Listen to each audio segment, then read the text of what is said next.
What's going on, ladies and gentlemen? Welcome back to the channel. Got another review for you today, and this time I'm reviewing Stillwater, starring Matt Damon. Now, I'm a big fan of Matt Damon. He's one of my favorite actors working today. I get that question sometimes, who's one of your favorite actors or actresses? And it's hard to pick a select few, but he's on that list. Because he's one of those guys, despite being so famous, he really locks himself into roles and you forget you're watching a famous actor. He's that good. Take this movie, for example, Ford v Ferrari. This was my favorite movie of 2019. Keep in mind, 2019 is the same year that Avengers Endgame came out. I like this movie even more. And you know I'm a Marvel fan. And part of the reason is because Matt Damon, and Christian Bale, of course, was just so good in that role because I didn't care anything about that subject matter. But the actors just captivated me so much by their performances and their characters that it just enthralled me. So I heard about this movie Stillwater and I watched the trailer. I didn't know anything about it until I watched the trailer. But the basic plot of the movie, without giving too much away, is that Matt Damon is a good old country boy. He's a construction worker. And his daughter is in prison for a crime that she didn't commit in France. Now, she is in a foreign prison because she went to college overseas and got involved in a pretty bad situation. She was in a place she shouldn't have been, and stuff happened. And Matt Damon has a troubled past. His character's very flawed. And even despite the fact that now he's trying to be the good dad that he wasn't while his little girl was younger, it's pretty clear that this is still a very broken character. And so is she. Honestly, the characters in this movie are so broken. The family dynamic is beautiful, but it's toxic at the same time. And performances in this movie were really good, as you knew they would be. However, Matt Damon's character, his name's Bill, he wasn't very likable, honestly. And not just because he was a flawed person, he had issues, but I just didn't like his character all that much. And again, going back to Ford v Ferrari, he's one of those actors that just kind of transcends. In this movie, I saw Matt Damon with a goatee in a foreign country talking like I do. And so, did I like this movie? Yeah, I did. But I will say I thought it was pretty messy. And what I mean by that is, I told you the basic plot, and I won't get into anything else, but there are so many other things that happen in the movie. You think you know where the storyline's going. You know, Matt Damon's... You may see the trailer and think, well, he's going to play Liam Neeson's role from Taken. Not the case.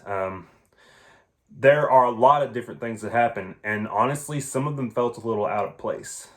And it's really hard to get into it without spoilers, and so I'm not going to do that, but I will say the movie, I think, tried to bite off a little bit more than it could chew. It tried to be many different things. Some of those things worked great. Some of those things didn't work at all.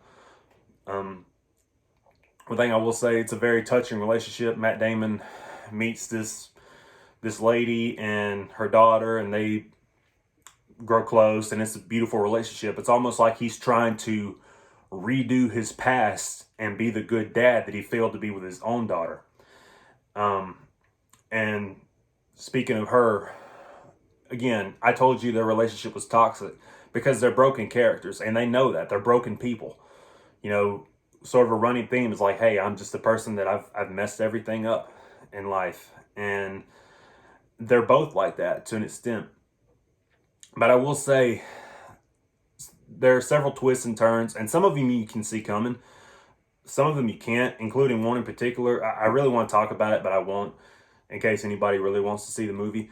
But this twist left a very bad taste in my mouth. That's all I'll say. It came out of left field, which I get it. Things in life come out of left field. Things happen that you don't expect. That's part of life. And good, bad, and the ugly, that's how it goes. But in this story, I did not think this particular thing was necessary. And I say that because honestly, it kind of happens and it's never really brought up again. And it's like, that was a very heavy subject.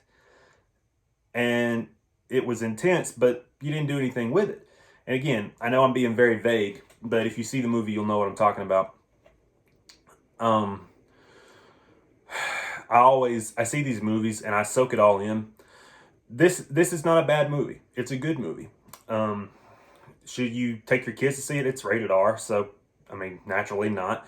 But above and beyond that, even teenagers, I think they'll be bored with this one, and even some adults that see it. I think this is a perfect cable watch on a rainy day when you just want something to pass the time and you want to get invested in a smaller story that tries to be a lot bigger than it actually winds up being.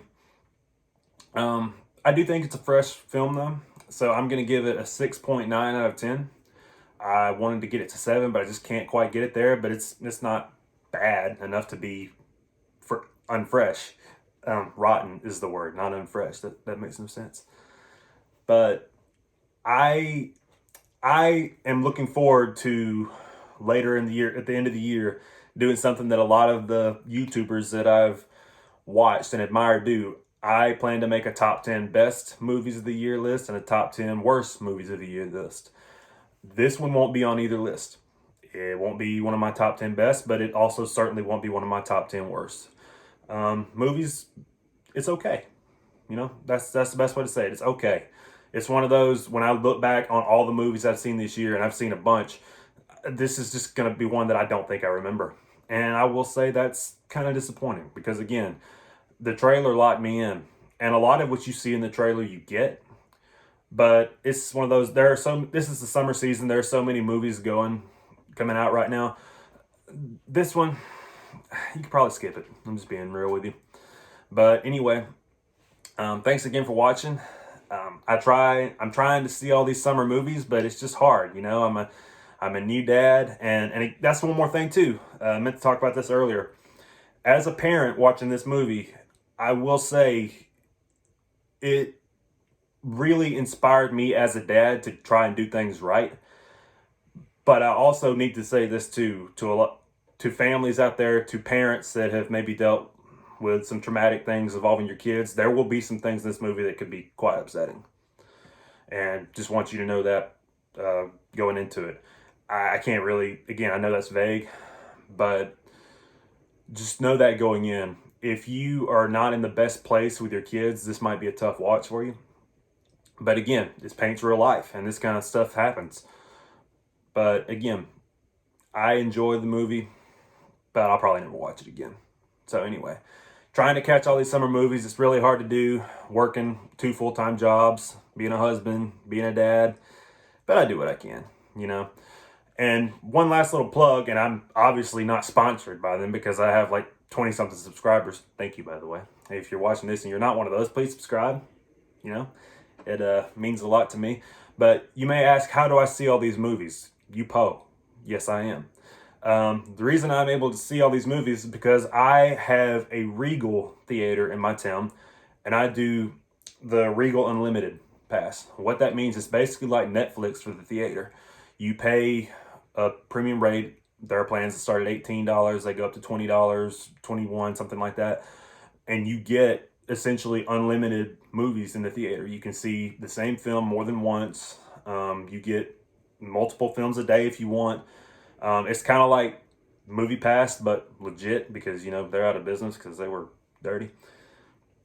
But this is just for Regal theaters, and it's really cool. So if you live near a Regal theater, I would recommend signing up for that plan. I know other chains do it. AMC does it, and probably several others. But here where I live, we have a Regal, and yeah, sign up to do that if you like going to movies. So anyway, I look forward to bringing you guys more reviews soon, and I'll see you next time. Peace.